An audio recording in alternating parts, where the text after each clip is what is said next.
shout out William Nylander, Michael Shout Lepore. out. This dude has been unbelievable. Snubbed from the All-Star game. Marner and Matthews are going to be going representing the Leafs. But Nylander, I mean, this guy is so deserving of an All-Star nod this season, and it's so sad that he's not going to be there because he leads the team with 26 goals, 56 points. He's tied with Marner in points. Had a 4-point night against the Islanders, was buzzing all over the ice. He has taken his game to another level this season, and I always knew he had it in him. I feel like on numerous shows since we started this thing, we're now 90 episodes in, I always said Nylander has that extra gear. He has like a 90 to 100 point season in him at one point. And right now, he's on pace for around 96 points. Shit. He has been so good. And there's been so many times this year where he has clearly, in my opinion, been the best player on the ice. Yeah. And it's just happening so much more often this season. In the past, there was inconsistent play. You know, there was just so much more to be desired from that guy. But now, night in and night out, he is dominating. And Sheldon Keefe made the switch. You know, the Leafs got off to a slow start, and then he puts Nylander back with John Tavares and Marner back with Austin Matthews. And as you said, the Nylander-Tavares Yarncroke line put on a show, and Nylander was the engine behind that. Yeah, they look great. Yeah, I'm not that I made the argument, but I was giving a lot of credit to Nylander's excellent season to playing with Matthews. But then we saw last night, he was amazing playing with Tavares, and that's another great player. But just the point that it wasn't exactly a case of Matthews carrying him. With regard to Nylander, I mean, he looks at two things here. Number one, this All-Star game thing, I'd like to see a list historically of who are the best players to not get the All-Star game nod. And I don't know when exactly the rule came in that you have to have a guy per team and this whole thing. As I said before, that wasn't the case when we were kids.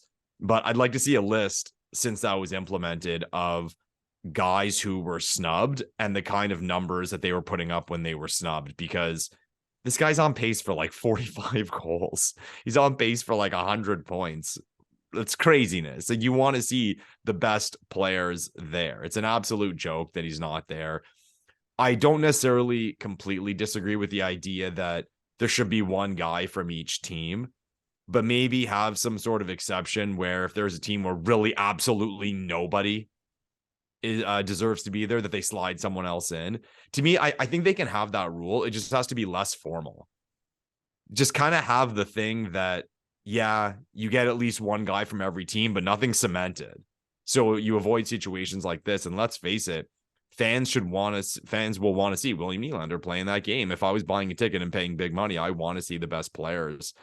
So that's all positive stuff on the side of William Nylander.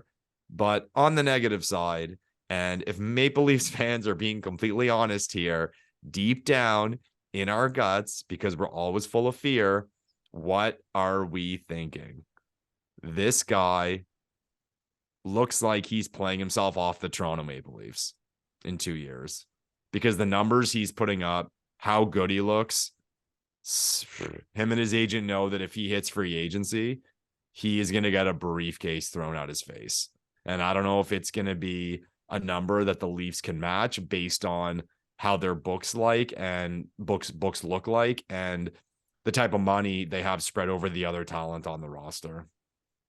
Yeah, you said it, man. That's the one scary thing at this point. And we have talked about it on the show going back, maybe 5 or 10 episodes ago, where we were talking about, could the Leafs actually afford William Nylander with the way he's playing? And I know it's jumping the gun and we don't want to get too far ahead of ourselves, but this dude is making $6.9 million, 2 years left on his contract, eligible to sign an extension the same day as Matthews, July 1st, 2023. And right now he's playing like a $10 million player. Yeah. I mean, he's been incredible. Now, I think the Leafs are going to make it work. I really do. And maybe that's just the Leafs fan inside of me trying to be positive, but they're going to find a way to make this work, because if they lose William Nylander, the operation's over. even though they're still going to have Marner and Matthews, well, you would think they're going to have Marner and Matthews. Who knows what's going to happen with John Tavares? If they lose Nylander, like the operation might just be over because this dude is now emerging into one of the best players in the NHL. I'm not going to say he's a top 10 or 15 player, but the way he's playing right now, like he's right on that borderline of like being a top 20 player in the league. Yeah. Like he really is. And again, going back to when this guy was a youngster, he won the MVP at the World Hockey Championships for Sweden as a 21-year-old. Yeah. He showed us what he was capable of as a 21-year-old. And now he's in his prime, on pace for a career season, 96 points, 40 to 50 goals.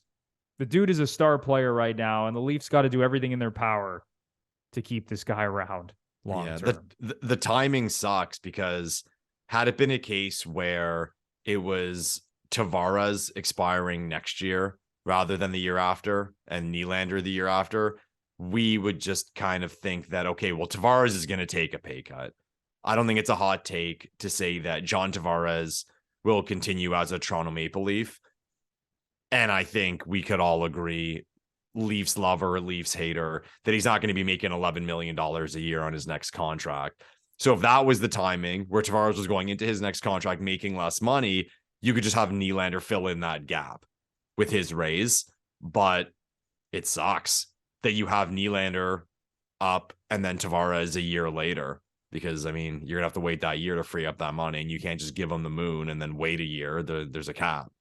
So numbers are churning in Dubas's head, and I guess a lot plays into it. And I'd love to know the strategy on the way of the Leafs, because we all know that rule number one in this situation will be to, okay, figure out what's happening with Austin Matthews. Is Austin Matthews going to resign? He's going to remain a Maple Leaf. If he does, I mean, that cements that. And then you do the numbers. You do the numbers based on that if you can fit in Nylander. But if there's some questioning, I mean, maybe this isn't even a thing because we don't feel this way. And when I mean that, I mean you and I, that Matthews is going to walk. But if that's the case, then they can sign Nylander, right? So it'll be fun, as it always is in Leafland. But typical Leafs, this guy's got half a season left. And hopefully another season and 2 playoffs left in him. Let's try our best to enjoy it now and weep about it only when we have to. Yeah, we'll deal with that when the time comes. The Leafs are going to have to do some gymnastics when it comes to the cap. A lot of other teams in the league are really in similar situations. So we won't get too far ahead of ourselves. We'll enjoy the moment. We'll enjoy this upcoming playoff run, no matter how long it lasts. And then we'll deal with all these contracts.